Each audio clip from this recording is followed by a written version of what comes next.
జయర్భద భద్రకాళి మాత్రం నమో నమః. ఇప్పుడు చూస్తున్నాం కదన్నా, మనం ఎప్పుడూ ప్రకృతి విరుద్ధంగా పోకూడదు.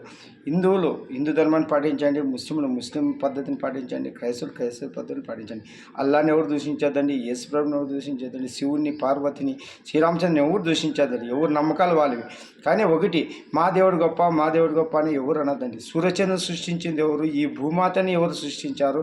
ఈ గంగమ్మని కానీ, ఈ సూర్యచంద్రులు, ఇంద్రదేవుడు, వరుణదేవుడు, వాయుపుత్రుడు, అగ్నిదేవుడు, అన్నపూర్ణేశ్వరమ్మ, లోకమాత పార్వతీ పరమేశ్వర్, ఇదంతా ఒక సృష్టిన దీంట్లో మనం రూపాలు చేసుకుంటున్నాం. మనుషుల్లో వ్యత్యాసాలు బట్టి మేము అల్లా అనుకుంటాం, మేము యేసుప్రభు అనుకుంటాం, మేము ఈశ్వరుడు అనుకుంటాం. అనుకొని ఎవరు వాళ్ళు అనుకోని, కానీ వాళ్ళు ఉండే సిద్ధాంతాలు, మనుషులు చేసిన సిద్ధాంతాలు కొంతమంది మాంసంతో చేస్తారు, కొంతమంది శాకాంతో చేస్తారు.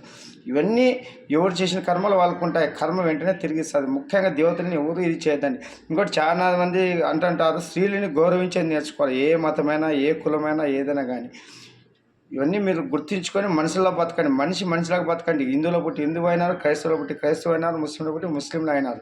ఎవరికైనా కానీ తప్పు చేస్తే ఎవరికైనా పనిష్మెంట్ ఉంటుంది. రక్షకుడు వచ్చినాడు, ఆ వీరభద్ర వీరభోసంత్రాలే దుష్ట శిక్షణ శిక్షణ చేస్తూ ఇప్పుడు కొడుతున్నాడు. నెక్స్ట్ ప్రత్యక్షంగా వచ్చి భౌతికంగా కూడా మన దగ్గరకు వచ్చి ఎట్లా పాలిస్తాడో మీరే చూస్తారు. జయ వీరభద్ర.